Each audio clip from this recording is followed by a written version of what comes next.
Hi friends, welcome back to my channel. ನೀವು ನೋಡ್ತಾ ಇದ್ದೀರಾ ಭವಾನಿ ಕಿಚನ್ಸಿಂದ. ನಾನು ಭವಾನಿ.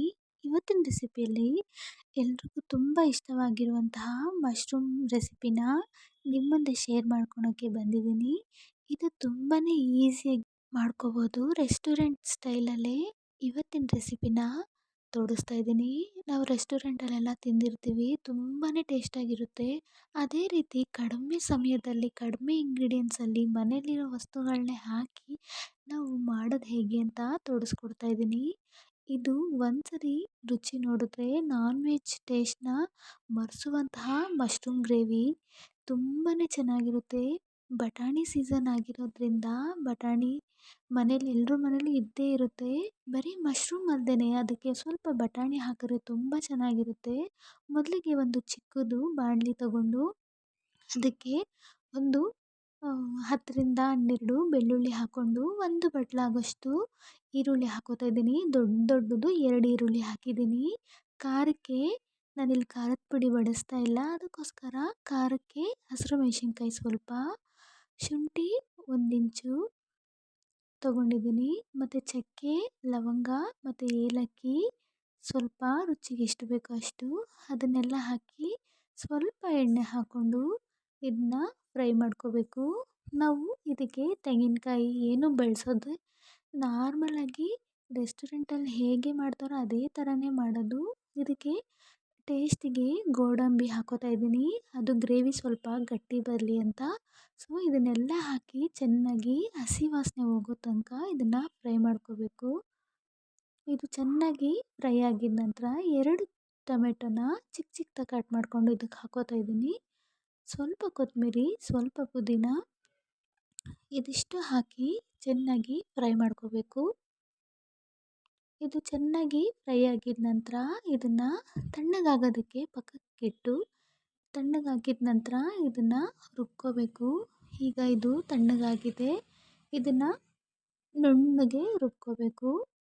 ಇದು ನುಣ್ಣಗೆ ರುಬ್ಕೊಂಡಿದ ನಂತರ ನೋಡ್ರಿ ಈ ಥರ ಆಗುತ್ತೆ ನುಣ್ಣಗೆ. ಮತ್ತು ಇದು ರುಬ್ಬಿದ ನಂತರ ಇನ್ನೊಂದು ಪಾತ್ರೆ ತಗೊಂಡು ಅದಕ್ಕೆ 4ರಿಂದ 5 ಸ್ಪೂನ್ ಎಣ್ಣೆ ಹಾಕ್ಕೊಂಡು ಒಂದು ಈರುಳ್ಳಿನ ಕಾದಿರೋ ಎಣ್ಣೆಗೆ ಹಾಕಿ ಫ್ರೈ ಮಾಡ್ಕೋಬೇಕು. ಇದು ಚೆನ್ನಾಗಿ ಕಲರ್ ಚೇಂಜ್ ಆಗೋವರೆಗೂ ಫ್ರೈ ಆದರೆ ಟೇಸ್ಟ್ ಚೆನ್ನಾಗಿರುತ್ತೆ. ಸೊ ಇದು ಚೆನ್ನಾಗಿ ಫ್ರೈ ಆದಮೇಲೆ ಹಸಿ ಬಟಾಣಿನ ತೊಳ್ಕೊಂಡು ಇದಕ್ಕೆ ಹಾಕೋತಾ ಇದ್ದೀನಿ. ನಾವು ಎಣ್ಣೆಗೆ ಬಟಾಣಿ ಹಾಕಿದ್ರೆ ಟೇಸ್ಟ್ ತುಂಬ ಚೆನ್ನಾಗಿರುತ್ತೆ. ಎಲ್ಲ ಸೀಸನಲ್ಲೂ ಒಂದೊಂದು ತರಕಾರಿ ಜಾಸ್ತಿ ಬೆಳೀತಾರೆ, ಆದರೆ ಈ ಸಮ್ಮರ್ ಸೀಸನಲ್ಲಿ ಬಟಾಣಿ ಜಾಸ್ತಿ ಇರುತ್ತೆ. ಅವರೆಕಾಯಿ ಸೀಸನ್ನು ಹೋದ್ಮೇಲೆ ಬಟಾಣಿ ಸೀಸನ್ನೇ ಜಾಸ್ತಿ, ಅದಕ್ಕೋಸ್ಕರ ನಾವು ಬಟಾಣಿ ಪ್ರತಿಯೊಂದಕ್ಕೂ ಯೂಸ್ ಮಾಡ್ಬೋದು. ಇದು ಚೆನ್ನಾಗಿ ಫ್ರೈ ಆದಮೇಲೆ ಇದಕ್ಕೆ ಕಟ್ ಮಾಡಿ ಇಟ್ಕೊಂಡಿರುವಂತಹ ಮಶ್ರೂಮ್ನ ಇದಕ್ಕೆ ಹಾಕೋತಾ ಇದ್ದೀನಿ. ಚೆನ್ನಾಗಿ ತೊಳ್ಕೊಂಡು ಕಟ್ ಮಾಡಿಕೊಂಡು ಇದಕ್ಕೆ ಹಾಕೋತಾ ಇದ್ದೀನಿ. 200 ಗ್ರಾಮ್ ಅಷ್ಟಿದೆ. ಇದನ್ನು ಚೆನ್ನಾಗಿ ನಾವು ಬಟಾಣಿ ಜೊತೆ ಫ್ರೈ ಮಾಡ್ಕೋಬೇಕು. ಇದು ಎಣ್ಣೆಲೇ ಚೆನ್ನಾಗಿ ಫ್ರೈ ಆದಮೇಲೆ ಸ್ಮೆಲ್ಲು ಸಖತ್ತಾಗಿ ಬರ್ತಾ ಇರುತ್ತೆ. ಹೀಗೆ ತಿಂದ್ಬಿಡಬೇಕು ಅನ್ನೋ ಥರ ಸ್ಮೆಲ್ ಇರುತ್ತೆ ಇದು. ಇದಕ್ಕೆ ನಾವೇನು ಮಸಾಲೆ ರುಬ್ಬಿಟ್ಕೊಂಡಿರ್ತೀರೋ ಆ ಮಸಾಲೆನ ಇದು ಚೆನ್ನಾಗಿ ಫ್ರೈ ಆದಮೇಲೆ ಇದಕ್ಕೆ ಹಾಕ್ಕೋಬೇಕು. ಇದು ಈ ಥರ ಮಶ್ರೂಮ್ದು ಮತ್ತು ಬಟಾಣಿದು ಹಸಿ ವಾಸನೆ ಹೋಗೋವರೆಗೂ ಸ್ವಲ್ಪ ಫ್ರೈ ಮಾಡಿಬಿಟ್ರೆ ಸಾಕು. ಈಗ ಮಸಾಲೆನ ಇದಕ್ಕೆ ಹಾಕೋತಾ ಇದ್ದೀನಿ. ನೀರು ನೋಡ್ಕೊಂಡು ಹಾಕ್ಕೋಬೇಕು. ನೀರು ನಾವು ಗಟ್ಟಿಯಾಗಿ ಬೇಕಾದಾಗ ನಾವು ಮಸಾಲೆ ರುಬ್ಬಿರೋ ಜಾರಲ್ಲಿರೋ ನೀರೇ ಸಾಕು.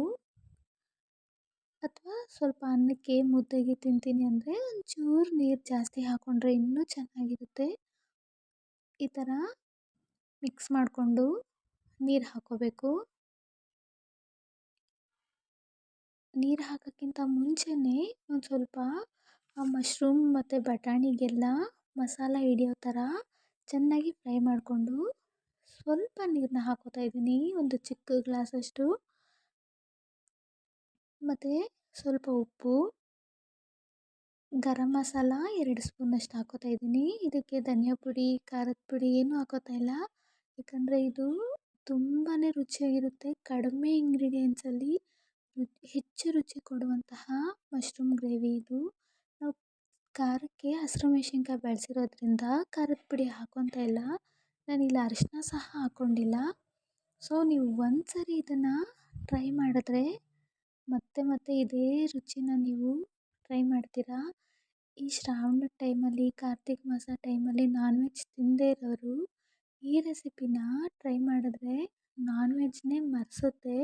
ಅಷ್ಟು ಚೆನ್ನಾಗಿರುತ್ತೆ ಇದು ಮಶ್ರೂಮ್ ಗ್ರೇವಿ. ಈಗ ಇದು ಒಂದು 2 ನಿಮಿಷ ಕುದಿಯೋಕ್ಕೆ ಬಿಡಬೇಕು.